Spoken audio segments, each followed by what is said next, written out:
lorsqu'ils écoutent la voix du Seigneur, et cette voix, c'est par sa parole, nous acceptons ce qu'il nous dit qui est conforme à la parole de Dieu. Et dans la parole, il y a la consolation. C'est par la parole que nous sommes nés de lui. C'est par la parole que nous sommes engendrés. C'est par la parole que nous sommes consolés. Parce que la parole de Dieu console. Les Écritures. Dès que cela nous croyons et que cela est donné conformément à la volonté du Seigneur, la parole de Dieu doit faire son travail dans l'âme de chacun. C'est parfois, comme nous l'avons écouté, les gens peuvent dormir ou peuvent refuter la parole lorsqu'ils sont réunis quelque part. Parfois, dans la parole qui est donnée, il y a le poison qui est vraiment, il y a le poison qui est mélangé. Et si la parole est mélangée avec les idées des hommes, ça ne donnera jamais la vie. Ça ne donnera pas les résultats escomptés. Ainsi, la véritable foi, comme nous le disons, c'est une foi qui a comme base les promesses de Dieu, les desseins de Dieu et la volonté parfaite de Dieu. Nous ne sommes pas dans l'aventure, mais nous sommes dans le chemin. Nous sommes dans le chemin du devoir. Nous adorons un Dieu réel qui a créé le cellulateur et qui est venu en Jésus-Christ pour mourir. La rédemption est une réalité. Tout comme le pardon du péché est une réalité. La chute est une réalité. Comme il y a le jardin d'Éden, aucun homme sur la terre ne peut refuter qu'il y a un jardin d'Éden, qu'il y a un créateur. Mais tous ne cherchent pas comment ils peuvent adorer ces dieux-là. Nous ne pouvons pas adorer Dieu de notre propre manière. Il faut que nous suivons ses commandements, ses principes. Et lorsque nous acceptons ce que lui, Dieu dit, c'est là que nous entrons et nous faisons sa volonté. Ainsi, bien-aimés dans le Seigneur, bienvenue dans votre émission que la Bible parle du jeudi. Moi, c'est votre frère, le frère Jean. Prenons Hébreux chapitre 10, l'écriture qui va nous servir pour le partage d'aujourd'hui. Regardez ce que l'apôtre Paul dit. Hébreux chapitre 10 à son verset 23. Il dit ceci.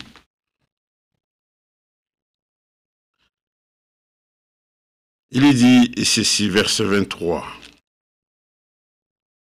Retenons fermement la profession de notre espérance, car c'est lui qui a fait la promesse est fidèle. Veillons les uns sur les autres pour nous exciter à l'amour et aux bonnes œuvres.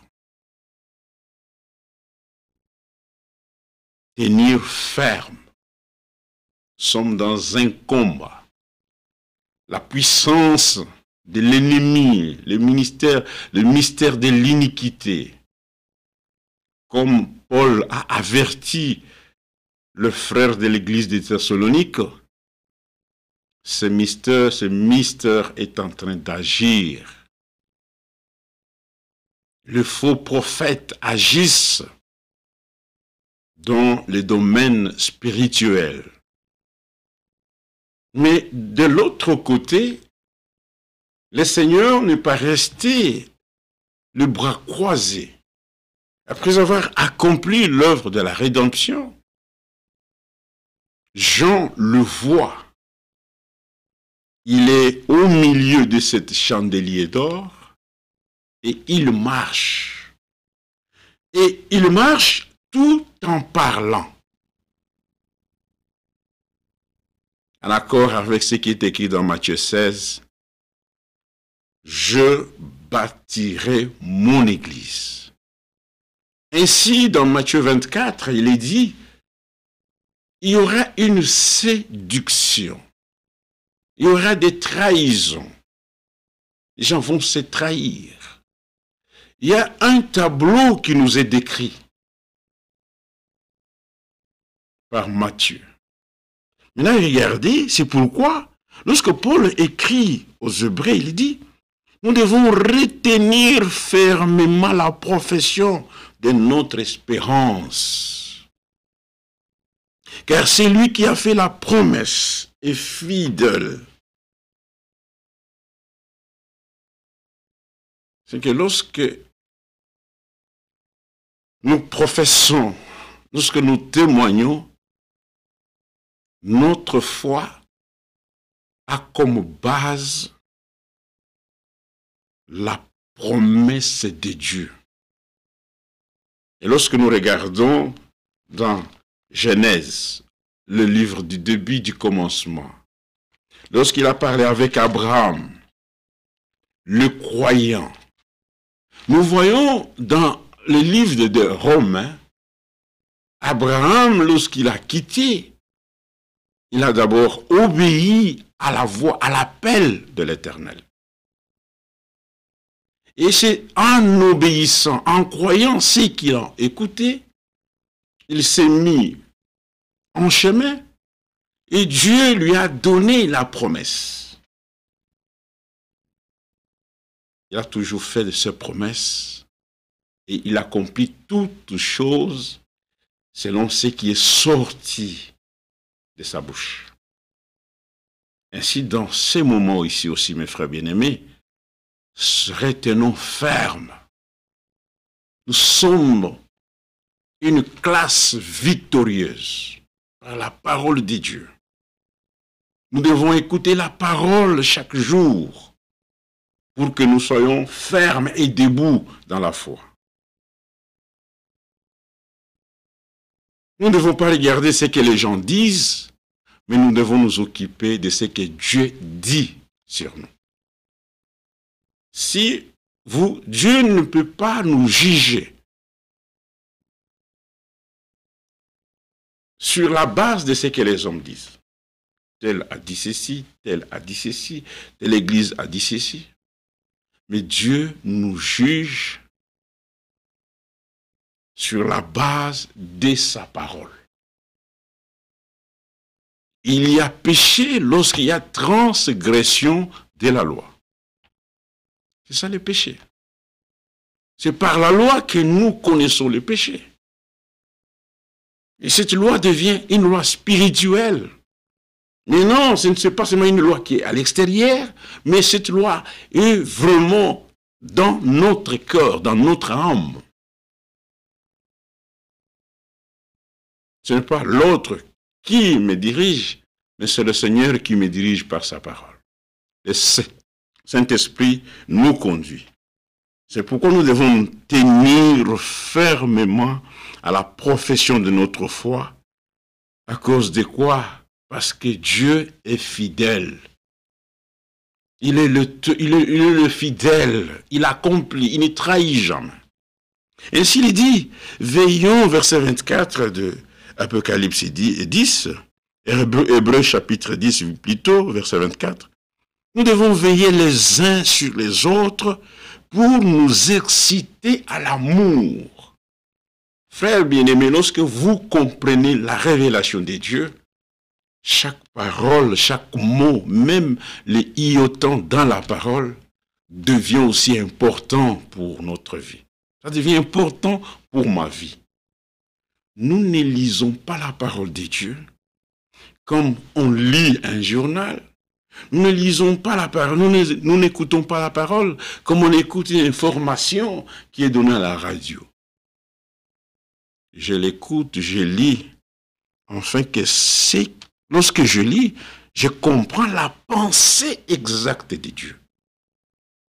Si vous voulez connaître la pensée de Dieu, lisez la parole de Dieu, sondez la parole de Dieu, et gardez ce que la parole dit. Là, il nous dit, nous devons tenir fermement. Parce que dans Timothée, il dit, certains abandonneront, les gens vont abandonner la foi. Allons-y, Timothée. Regardez ce que Timothée. 1 Timothée chapitre 4, si je ne me trompe pas. Regardez ce que Paul dit, pour que nous puissions comprendre pourquoi il dit de tenir ferme. Nous attendons le retour du Seigneur, l'avènement le plus important dans ces temps de la fin, un temps où le Seigneur a promis qu'il viendra. Voilà pourquoi il a dit que votre cœur ne se trouble pas. Ne soyez jamais troublés. Un enfant de Dieu n'est pas troublé. Soit par une inspiration, soit par une prédication, soit par une révélation étrangère. Le faux viendront avec toutes ces choses. L'ennemi fait aussi son travail. Comme nous l'avons écouté, l'homme de Dieu William Branham dit, il faut que ceux qui vont vaincre puissent reconnaître d'abord que l'ennemi, Satan, existe. Il fait aussi son travail. Et il faut connaître aussi les tactiques de l'ennemi. Comment il fait? Comment il a fait cela dans le jardin d'Éden? C'est en venant faire douter la parole de Dieu. Un enfant de Dieu doit croire. Un élu croit. Il ne doute pas. Nous ne discutons pas sur des thèmes bibliques. Nous croyons et nous laissons Dieu nous conduire dans toute la vérité. Lorsqu'il y a des discussions, c'est le moment où Satan profite. Parfois, lorsqu'on a commencé, on était encore jeune dans la foi, on pouvait discuter, on pouvait changer tout le monde, qu'il puisse croire comme nous. Mais plus nous avançons, plus nous avons la maturité de la parole, comme Paul le dit, lorsque j'étais enfant, nous agissons comme des enfants. Mais on ne peut pas rester simplement enfant. Mais le Seigneur veut que nous puissions grandir. Voilà pourquoi le but même de chaque jour que nous écoutions la parole, le but même que chaque jour dans votre maison, vous avez besoin que vous puissiez lire la parole de Dieu. Écoutez le message révélé avec toute la famille. C'est pour que nous puissions grandir dans la foi. C'est lui qui grandit. Il n'est pas flottant. Il n'est pas flottant. C'est lui qui grandit. Il connaît ce qu'il désire. Et comme enfant de Dieu, si nous grandissons dans la véritable parole, si nous grandissons en écoutant la sémence divine, jamais nous ne serons jamais flottants. Même s'il y a une révélation, même si les gens quittent ces frères bien-aimés dans le Seigneur, nous sommes dans une marche. C'est lui qui est venu par lui-même, il va rentrer par lui-même. Mais c'est lui qui a été touché par la parole de Dieu, qui a accepté l'appel. Il sera protégé par le Seigneur. Dieu va le protéger. Le Seigneur avait beaucoup de gens. Nous lisons dans la parole, mais les autres sont partis. C'est ça le caractère humain. L'homme ou la femme, lorsqu'il voit qu'il est dans telle situation, il n'y a pas son profit. Il va chercher là où il y a un profit. Mais nous ne cherchons pas là où il y a le profit. Nous courons dans la carrière qui nous est ouverte, ayant les yeux fixés sur Jésus-Christ. Mes yeux ne sont pas fixés sur ma femme, sur mes enfants, sur mes collègues. Mes yeux sont fixés sur Jésus-Christ pour atteindre le but. Je ne sais pas, c'est lui qui m'a choisi pour que c'est lui qui a fait qu'il m'appelle que nous sommes son fils, nous sommes ses fils et ses filles. Dieu puisse nous donner. Regardez ce que je dis lorsqu'on parle de retenir fermement, parce qu'il y a des gens qui ne vont pas rester dans l'espérance, qui n'auront pas l'assurance dans la foi. C'est pourquoi 1 Timothée chapitre 4, cette exhortation est aussi importante pour nous. C'est une exhortation très importante. Paul dit, un conseil qu'il donne à son frère Timothée, qui est aussi notre frère dans la foi. Parce que notre foi, ce n'est pas une foi imaginaire, c'est une foi qui est ancrée dans les Écritures. Selon Ephésiens chapitre 2, le verset 19 à 20. Ainsi, regardez ce qu'il dit, ces conseils sont aussi importants pour toi et pour moi, mon frère bien-aimé. Mais l'Esprit dit expressement, l'Esprit parle, que dans le dernier temps, c'est ce temps, parce que dans le temps de Paul, les derniers temps, il y a un matin, il y a aussi les soirs.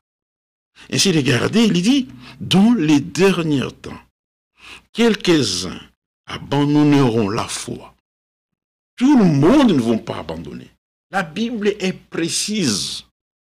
Il est écrit que quelques-uns vont abandonner la foi.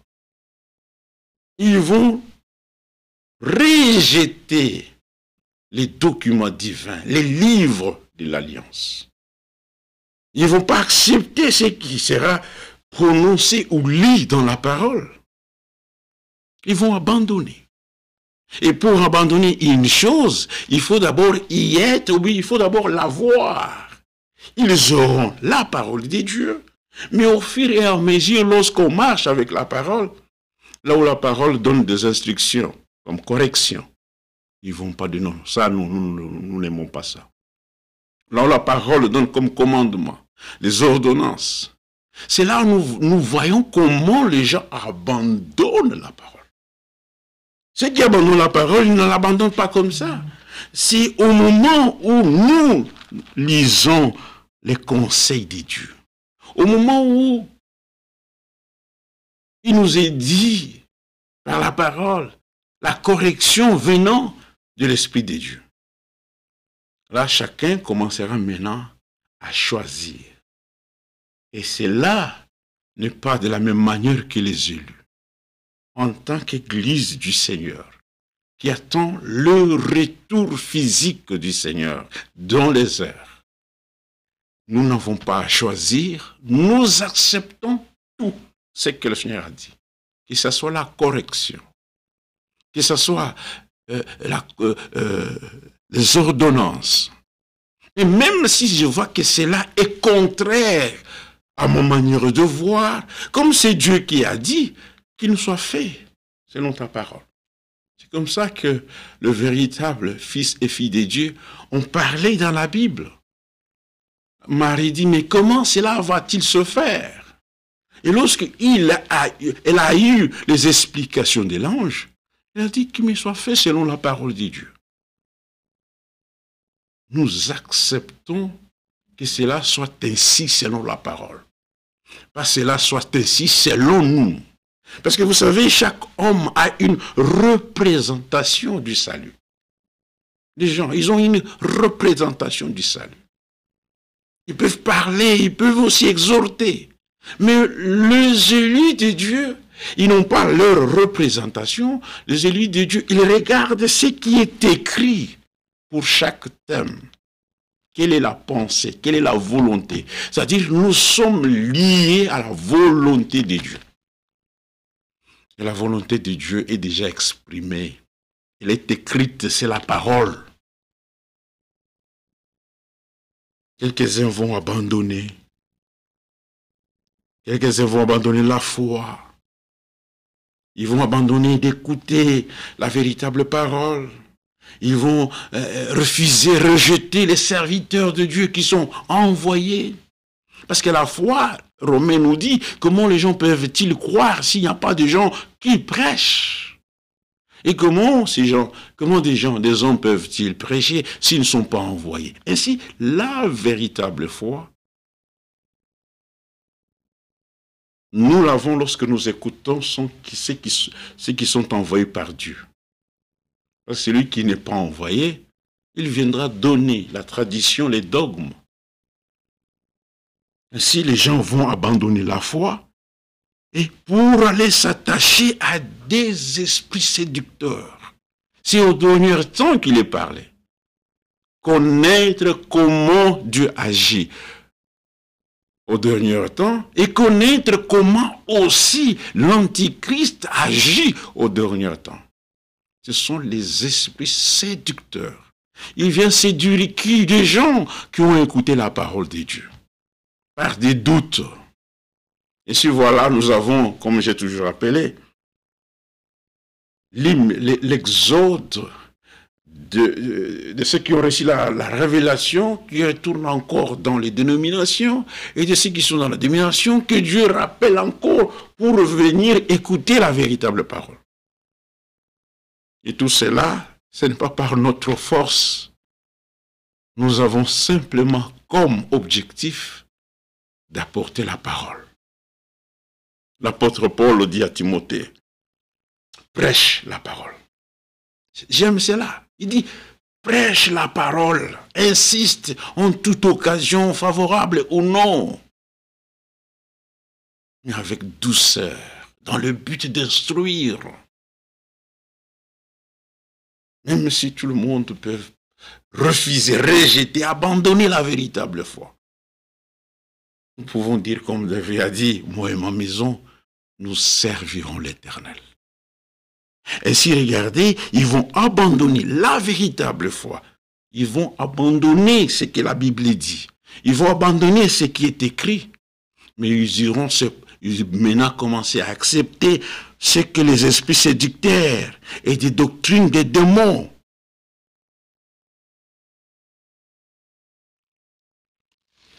Seigneur, fais-nous grâce que nous puissions comprendre ces choses. Ainsi, dans Hébreux 10, nous devons retenir fermement de ne pas abandonner la profession de notre espérance. Nous devons veiller les uns sur les autres. Pourquoi? Pour nous exciter à l'amour. Nous ne devons pas rester là-bas en train de nous tirailler les uns avec les autres, les unes avec les autres. Non, la Bible ne dit pas cela.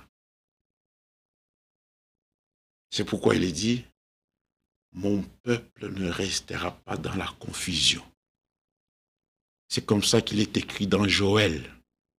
Et lorsque le peuple mange, il ne seront jamais dans la confusion. C'est lui qui mange bien dans sa maison. Il ne va pas encore aller chercher quelque part à la rue quoi manger, un enfant. Parce qu'il a déjà mangé. Et aujourd'hui, nous avons une parole qui a été emmagasinée. C'est ce message du temps de la fin. Ce message biblique révélé.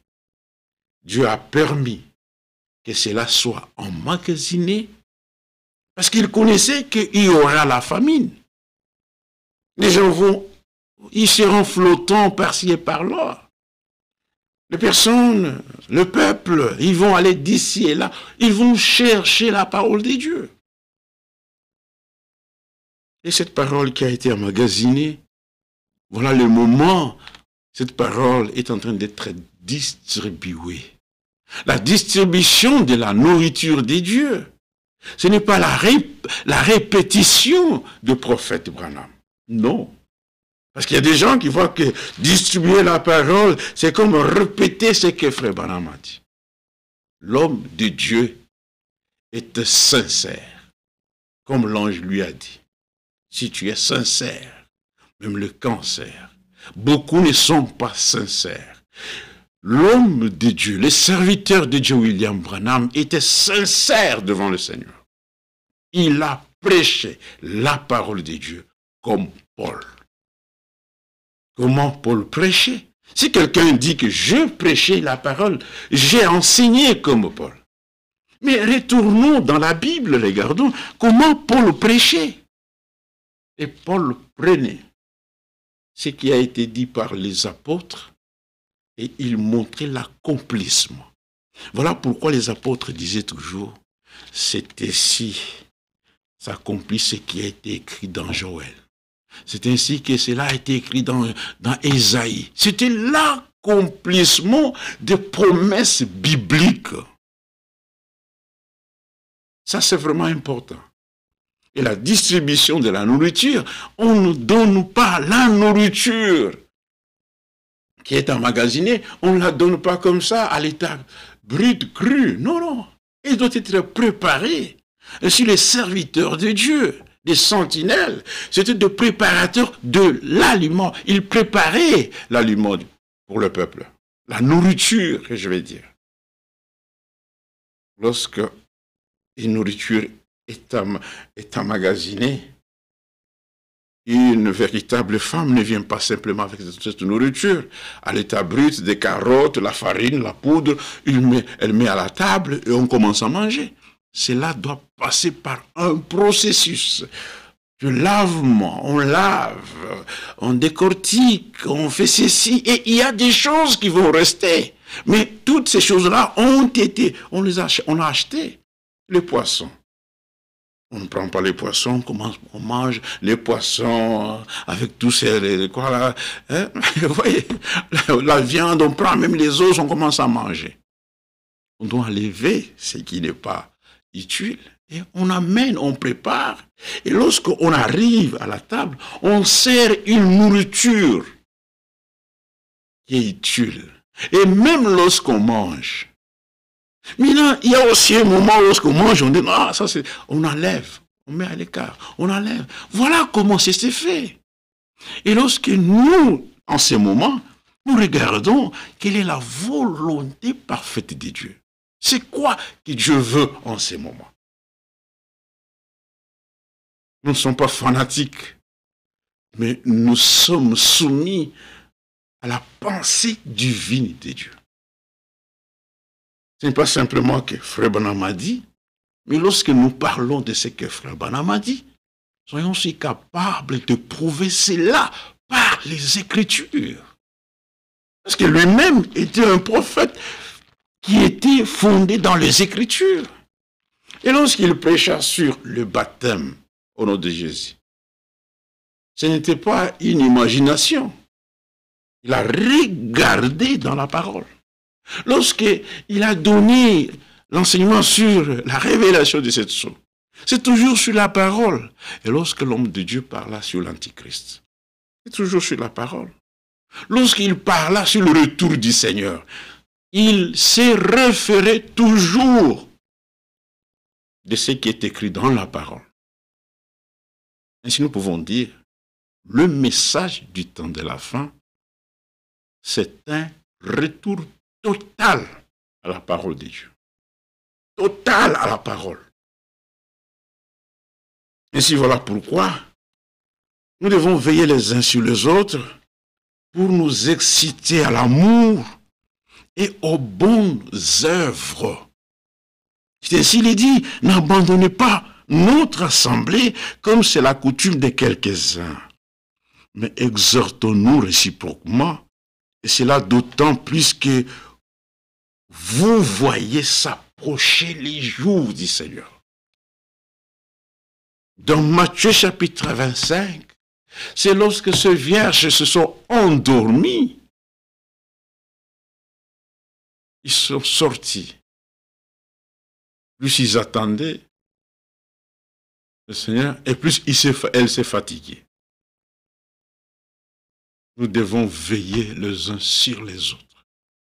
Veiller sur la parole, veiller sur la qualité de la nourriture que nous mangeons. Veillez même sur les actions, notre manière de poser nos actions. Nous devons veiller sur cela. Est-ce que cela est en accord avec la parole de Dieu? Parce que nous sommes un peuple victorieux.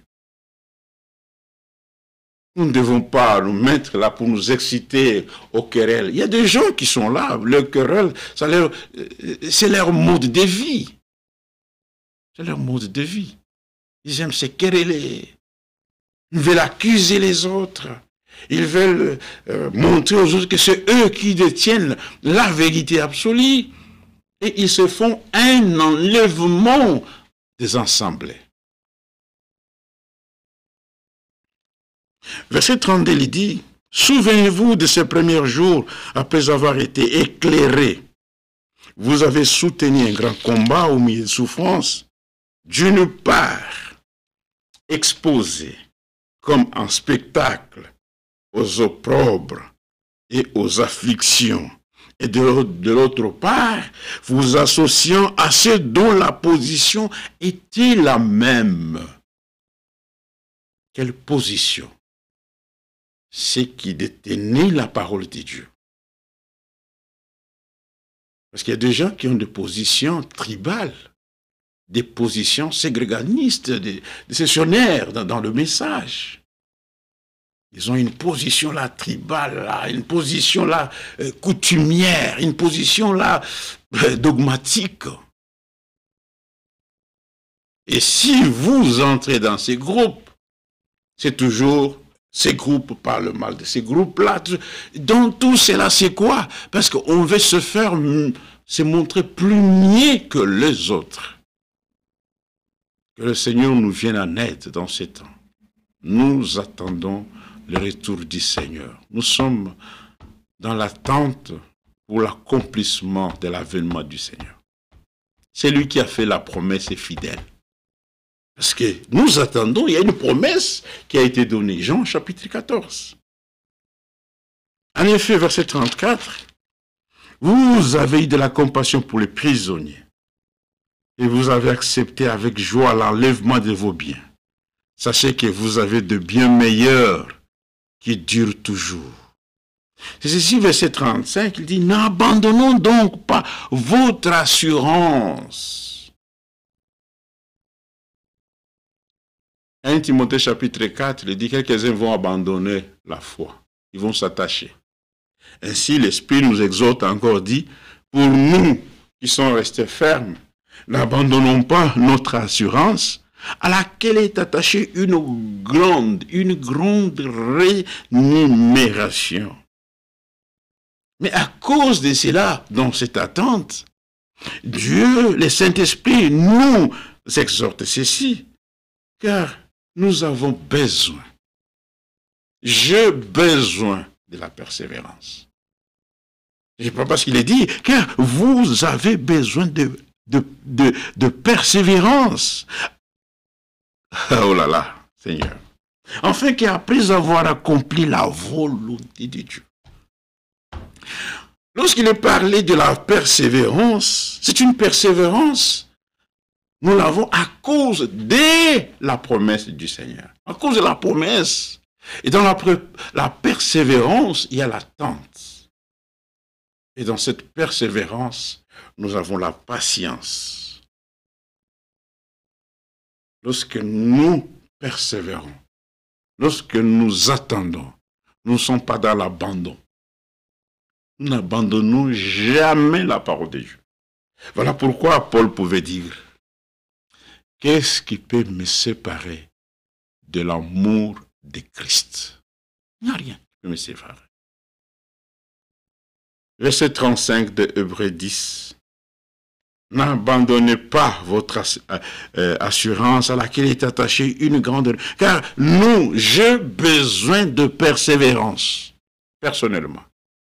Enfin, qu'après avoir accompli, non pas la volonté de l'Église, mais après avoir accompli la volonté de Dieu, que vous obteniez ce qui vous est promis.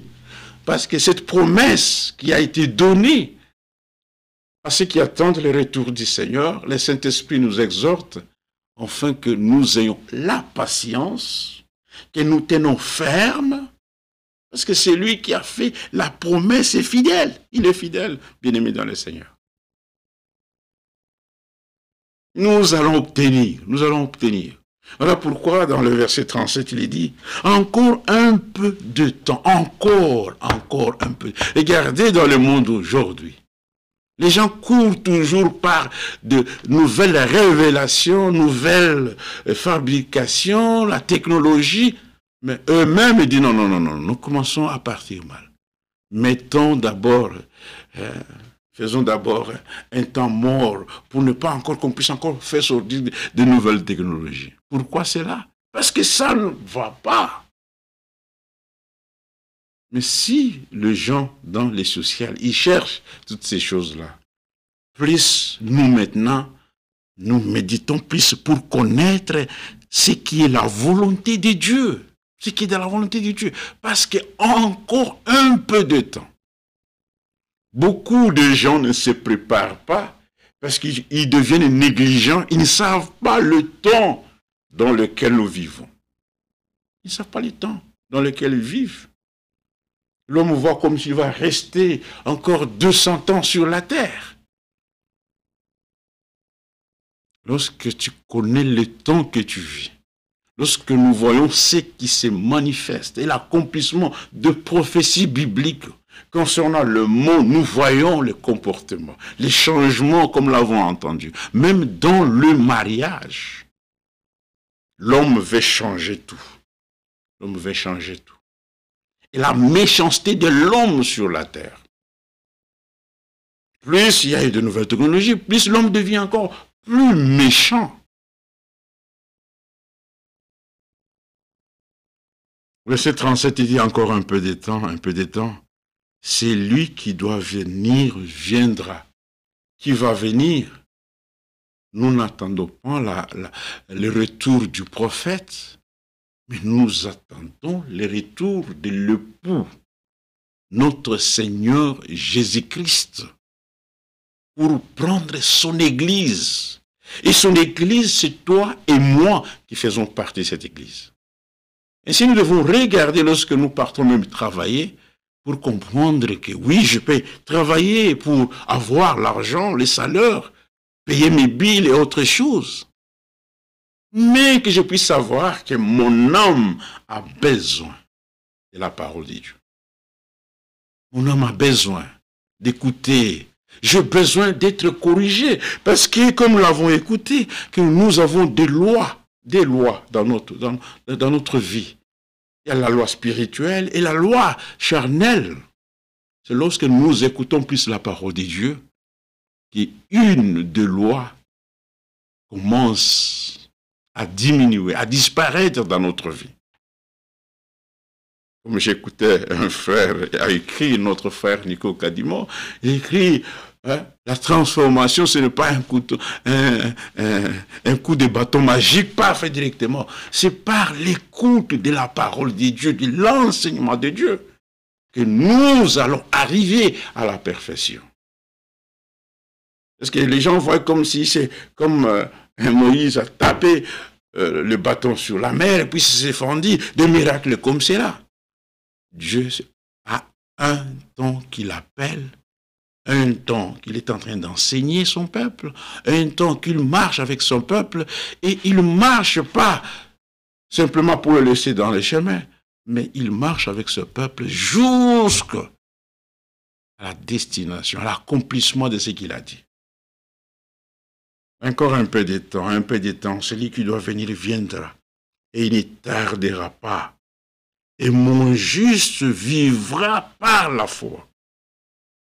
Mais s'il se retire, mon âme ne prend pas plaisir en lui. C'est lui qui doit se retirer, qui n'est pas persévérant. La Bible dit, Dieu ne prendra jamais plaisir à celui qui se retire. Pourquoi vous vous retirez? À la parole de Dieu. Les difficultés, les problèmes,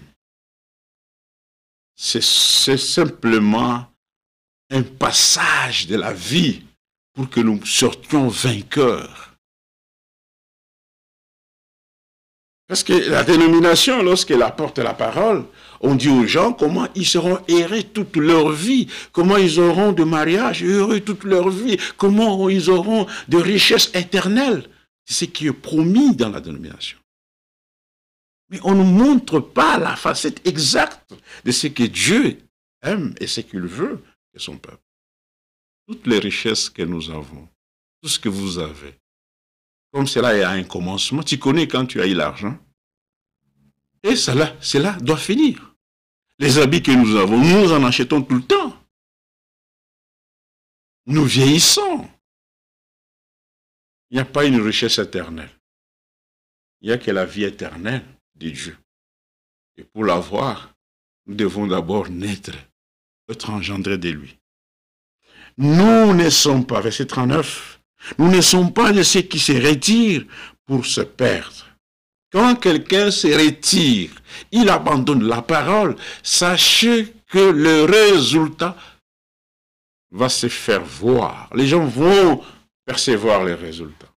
Abandonne simplement la parole de Dieu. 1 mois, 2 mois. Comme tu n'es pas encore en contact, parce que Dieu a dit, je ne prendrai pas plaisir à celui qui se retire. Maintenant, lorsque Dieu ne prend pas plaisir, tu es maintenant à la merci d'autres esprits. Maintenant, tu vas faire comme le monde fait. Tu resteras simplement avec l'apparence de la piété.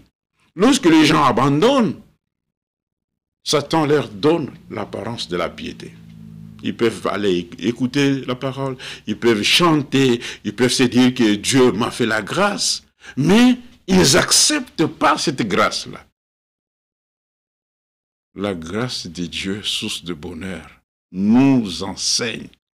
Lorsque la grâce de Dieu vient dans la vie de quelqu'un, cette grâce devient un enseignant. La grâce commence à nous enseigner comment nous devons vivre sur cette terre étant une église séparée, étant un peuple séparé, l'église de première année. C'est lui qui se retire de la volonté de Dieu. C'est lui qui ne reste pas persévérant. La Bible dit, Dieu ne prend pas plaisir à celui qui se retire. Oh là là, regardons. Papy, que Dieu te bénisse, mon frère. Dieu ne prend jamais plaisir à celui qui se retire. Oh non, frère, je vais prendre d'abord un break et puis je vais... Non. C'est ce qui est écrit. Il dit, mon juste, qui est le juste? C'est lui que Dieu lui-même a justifié. Il dit, mon juste vivra par la foi. Maintenant, si c'est juste-là, s'il se retire, il est écrit, mon âme ne prend pas plaisir en lui. Et lorsque Dieu ne prend pas plaisir en toi, lorsque il ne prend pas soin de toi, tu es maintenant à la merci de tous les esprits.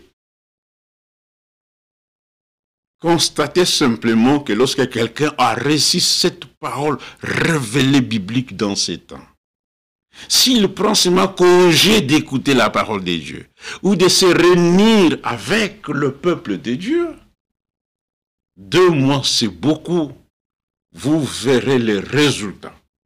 C'est pourquoi les gens peuvent dire, ah, j'évite le frère, mais c'est comme s'il n'avait pas écouté la parole de Dieu.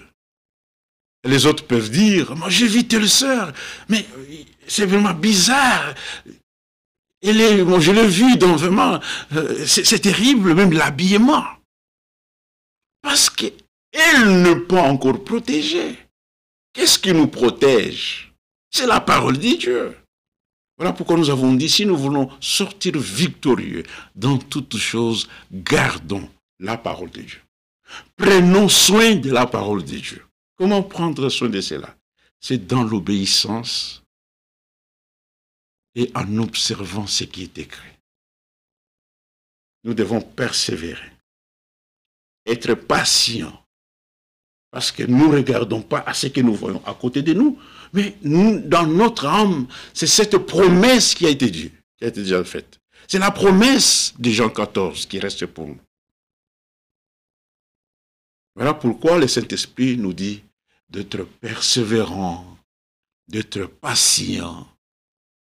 J'écoutais un jour, lorsqu'un frère, le frère me disait, notre frère Papy, j'aime beaucoup, parce qu'il a dit de bonnes choses, il dit, vous savez, au début, frère, il y avait parfois, lorsque j'écoutais quelque chose, quelqu'un faisait quelque chose, je me fâchais. Mais maintenant, lorsque j'écoute une chose que le frère a fait ou tel, directement, je commence à prier. Voilà. Plus nous avançons dans la parole de Dieu, plus nous avançons avec le Seigneur, plus il nous enseigne. Il nous enseigne plus. Voilà pourquoi lorsque les gens commencent, même le ministère aujourd'hui, ils peuvent faire beaucoup de bruit, mais après un temps, lorsqu'il va comprendre que le chemin de Dieu est un chemin qui est vraiment, il faut que vous soyez conduit par l'Esprit de Dieu, vous allez voir cet homme commencer maintenant à se tranquilliser. Nous ne sommes pas dans une précipitation des choses. Nous ne voulons pas changer les gens à notre manière, mais nous apportons la parole pour que Dieu lui-même fasse son travail à lui. Que chacun de nous puisse faire ce que Dieu lui a recommandé. Oh là là. Verset 39, nous ne sommes pas de ceux qui se retirent pour se perdre, mais de ceux qui ont la foi pour sauver leurs âmes. La foi est importante. Nous sommes sauvés à cause de la foi. Hébreux chapitre 6, verset 9, il dit ceci. Quoique nous parlions ainsi, bien-aimés, nous attendons pour ce qui vous concerne des choses meilleures et favorables au salut. Dans cette persévérance, patience, où les gens n'abandonnent pas, mais qui sont attachés aux promesses de Dieu, qui sont attachés à la parole de Dieu. Nous attendons à ce qui vous concerne des choses meilleures et favorables au salut. Car Dieu n'est pas injuste pour oublier votre travail et l'amour que vous avez montré pour son nom. Ayant rendu et rendant encore des services aux saints, nous désirons que chacun de vous montre les ailes pour conserver. Voilà où la persévérance nous amène. Voilà où la fermeté. Lorsque nous retenons fermement la foi. Verset 11 d'Hébreux 6, nous désirons que chacun, Seigneur, je désire aussi moi. Nous désirons que chacun de vous montre le même zèle. Le même zèle. Nous ne voulons pas que les gens aient le zèle amer. Parce que quelqu'un, lorsqu'il a un zèle amer, c'est un zèle pour détruire l'œuvre de Dieu. Le zèle amer, c'est pour détruire le frère. Le zèle amer, c'est pour détruire la sœur. Paul aussi, il y a un moment où il avait le zèle amer. Il tuait le peuple de Dieu. Il allait mettre en prison. Il fouettait. Il dit, la grâce tout ça rendit à Dieu parce que je combattu l'église du Seigneur. Mais il était l'instrument de Dieu. Parce que parfois les gens qui sont dans le monde, ils prennent l'exemple de Paul pour dire, bon, moi aussi je fais cela. Faites attention. Faites attention.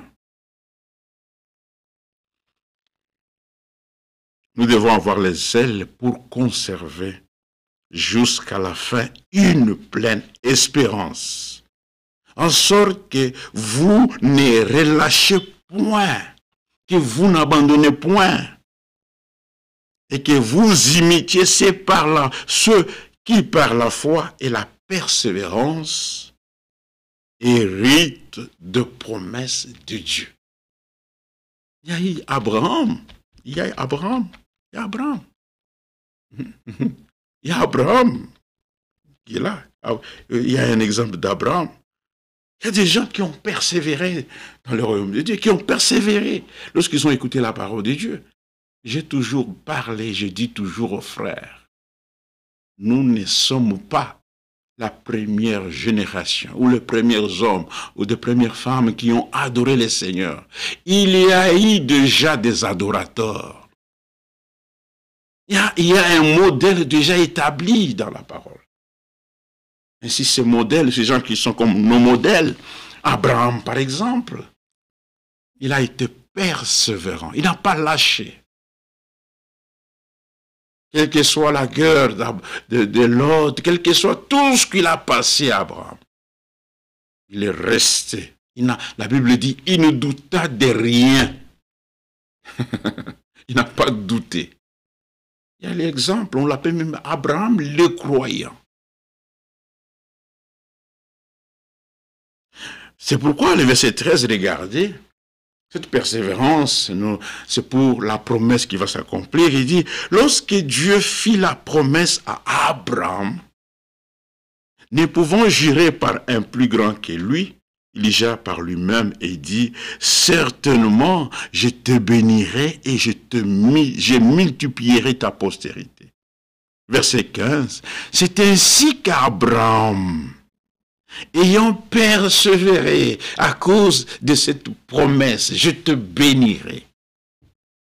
À cause de ce qui lui a été dit, que je vais te donner un pays. Bien, parce que toi, tu es dans une église où les gens ne croient même, qui n'ont même pas la promesse de Dieu. Ils parlent toujours, Jésus viendra quand nous serons dans le millénium. Mais c'est quel Jésus? Le retour du Seigneur est accompagné avec des conditions. Quelles sont ces conditions? D'abord, il faut que ceux qui acceptent cette promesse du retour, ils acceptent aussi la préparation. Parce que Jésus est la parole. Il faut que l'épouse aussi soit la parole. Pourquoi Acte dit, Jésus-Christ est retenu au ciel jusqu'au temps de rétablissement de toutes choses. Avant de rétablir, on doit réparer. Dans le rétablissement, il y a une préparation, il y a la réparation. Et le message, lorsque la parole est donnée, elle prépare, elle corrige. La présence d'un prophète sur la terre dans un âge est une correction. Dieu envoie sa révélation, sa parole. Il donne sa parole révélée à un prophète pour corriger le religieux. Et lorsque nous apportons la parole de Dieu, frères bien-aimés dans le Seigneur, il faut que ceux qui écoutent le message du vin de Dieu, qu'ils puissent comprendre qu'il y a un sang qui est différent de ce qui est donné à la dénomination. De ce que les églises libres disent. Il doit y avoir un sang, une différence. Mais si les gens prêchent, et ils prêchent comme les églises libres, c'est lorsque les gens vont constater la différence, ils peuvent prendre maintenant la décision de sortir. C'est très important. Même lorsqu'on évangélise, on ne doit pas évangéliser comme les églises libres évangélisent. Même lorsqu'on est en train d'enseigner, que ce ne soit pas comme les enseignements ou les séminaristes. Même lorsqu'on est en train de prêcher la parole, il faut que le peuple qui est sorti puisse comprendre que oui, dans cette parole que je crois, il y a une différence avec ce que j'écoutais avant. Il doit y avoir une différence. Ainsi, dans Malachie, il dit, vous verrez la différence.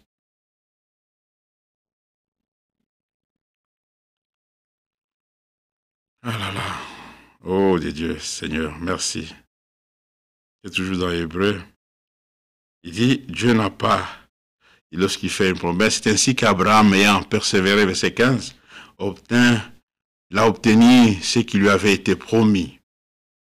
Il a obtenu. Et nous aussi, lorsque nous sommes fidèles, nous allons obtenir ce que Dieu a promis. Dans Matthieu chapitre 24, verset 13, regardez ce qu'il est dit. Matthieu 24, verset 13, il est dit ceci. Il est dit, lorsqu'il est parlé de la séduction, de toutes ces choses-là, les trahisons, le verset 13, il est dit, mais c'est lui qui va persévérer jusqu'à la fin sera sauvé. Cette bonne nouvelle du royaume sera prêchée dans le monde entier pour servir de témoignage à toutes les nations. Alors viendra la fin. Nous ne pouvons pas négliger chaque mot, chaque parole qui est consignée dans les Saintes Écritures. ayons la patience. N'abandonnons jamais d'écouter la parole de Dieu. N'abandonnons jamais d'être obéissants. Parce que c'est lui qui abandonne. Dieu ne prend pas plaisir à lui. Pourquoi nous devons persévérer? Parce que ce qu'il fait, il le fait bien. Dans Psaume, j'ai une écriture, Psaume 105, lisons cela, Psaume 105, à son verset 1, regardez ce qu'il dit, et puis nous allons sauter. Psaume 105. Laissez-moi prendre un peu une gorgée d'eau.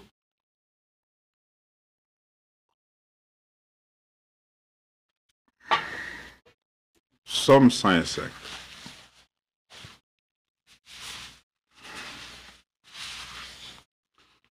Psaume 105.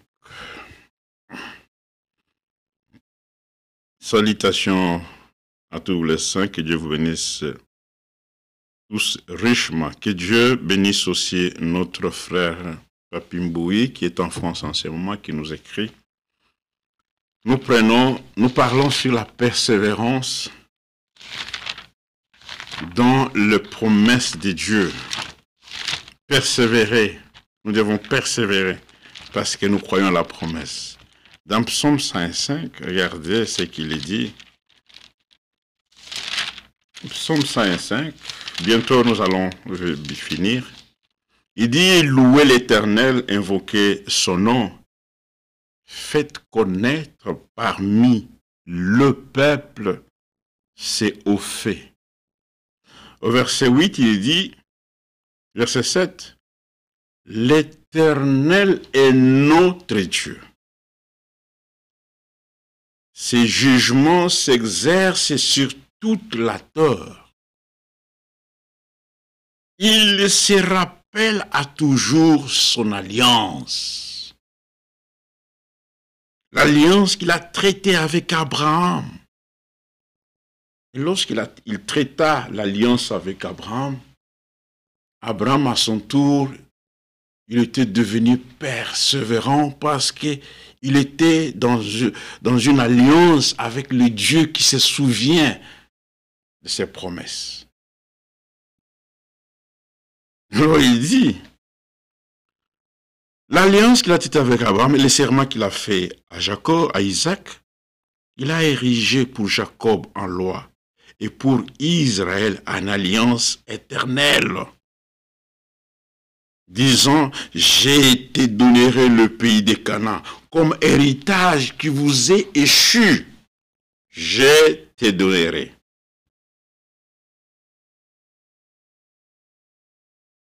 C'est pourquoi Pierre, lorsque Pierre peut parler, 1 Pierre chapitre 1 verset 9, quelques écritures que nous lisons ensemble, 1 Pierre, lisons cela.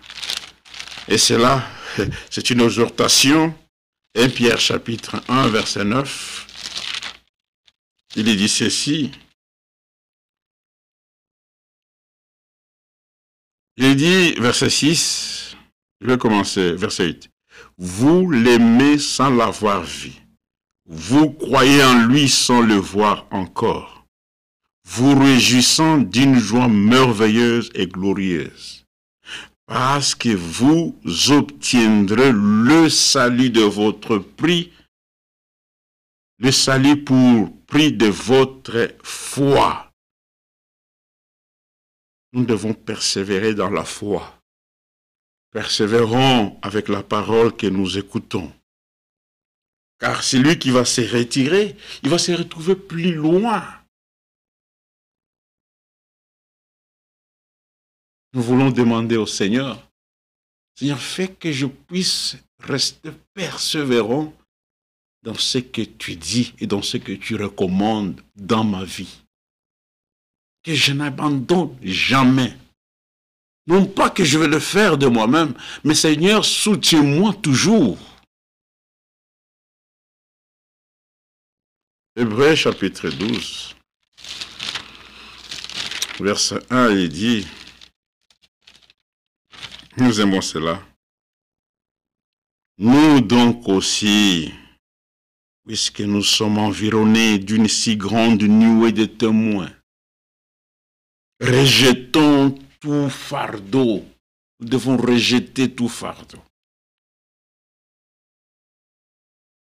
C'est lorsque nous sommes victorieux que nous pouvons dire nous avons vaincu. Ainsi, à cause de la persévérance dans les épreuves et toutes choses, Dieu a voulu que dans ces temps, que nous comprenions que chaque mot qui est écrit dans la Bible a une plus grande signification dans notre marche chrétienne. Et chacun de nous reste persévérant à cause de la promesse, parce que nous sommes venus, parce que nous attendons la promesse du Seigneur.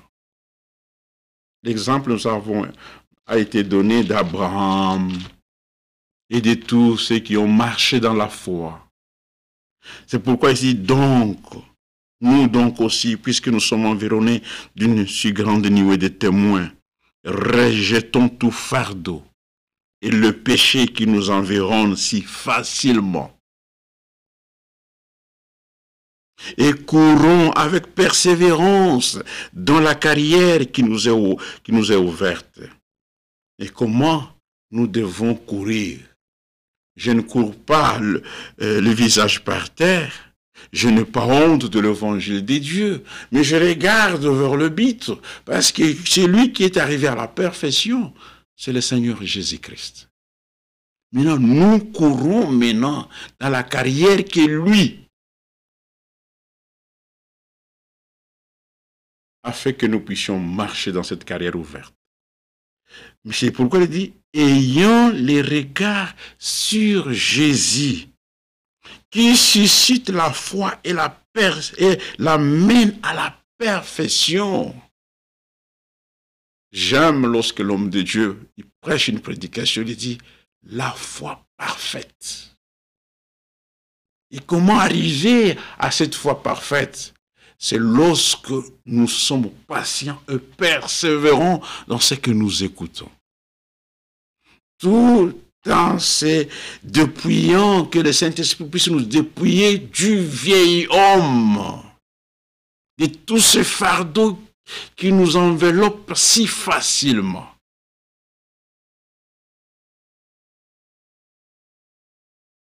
Ayant les regards sur Jésus qui suscite la foi et l'amène à la perfection.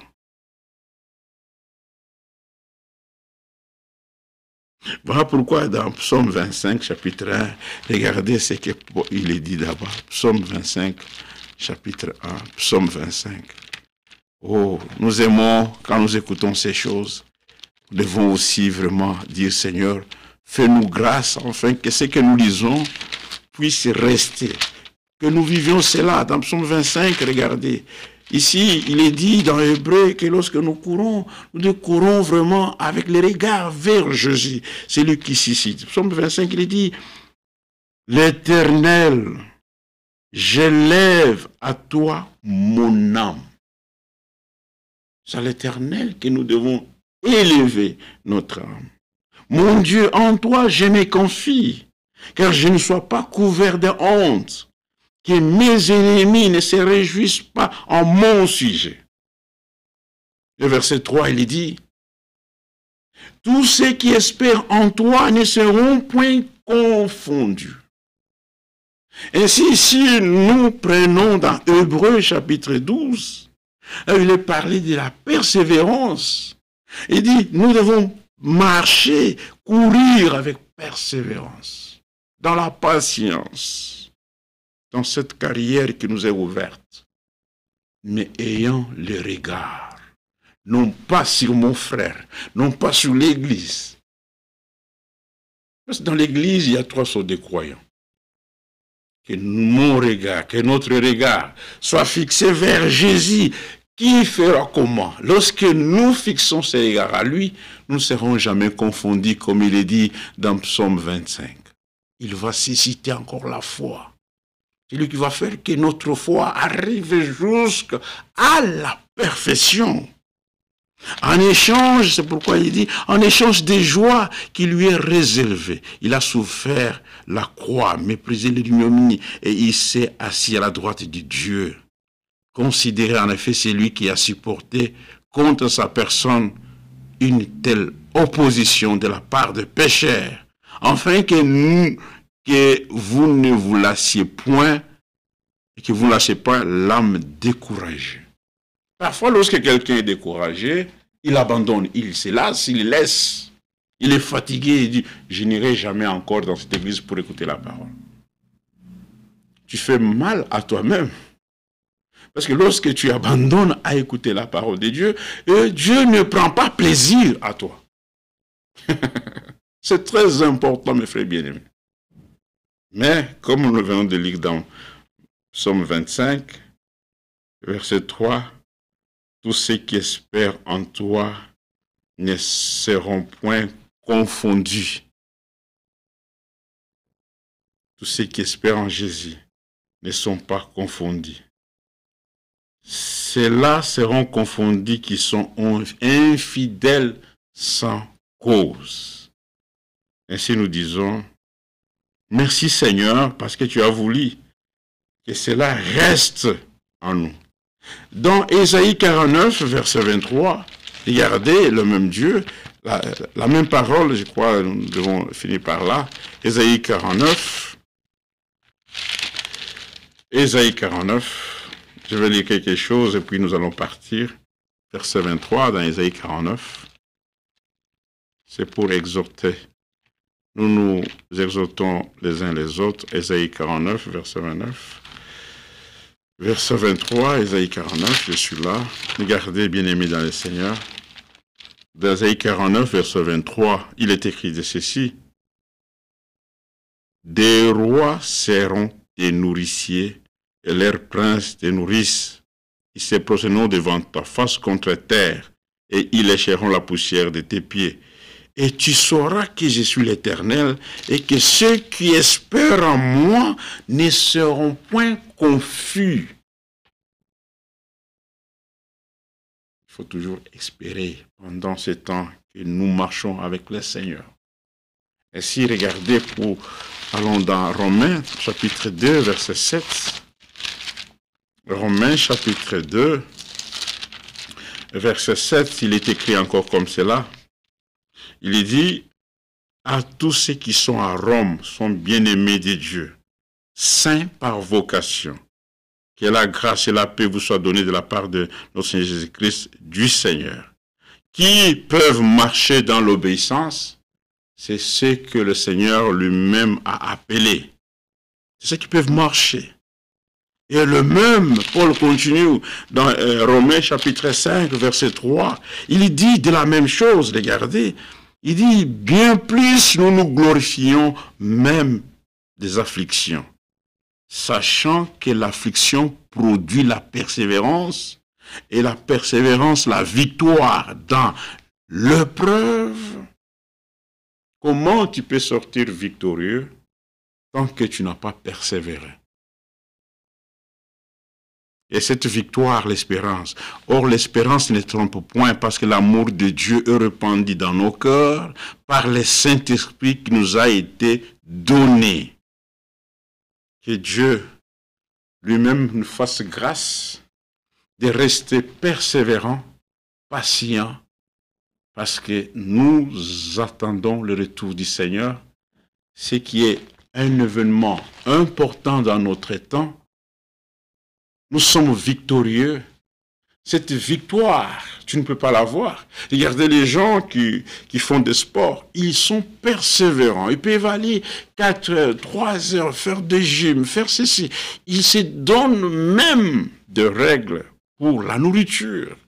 Ils changent même la nourriture. Tout cela pourquoi? Pour qu'ils restent en forme.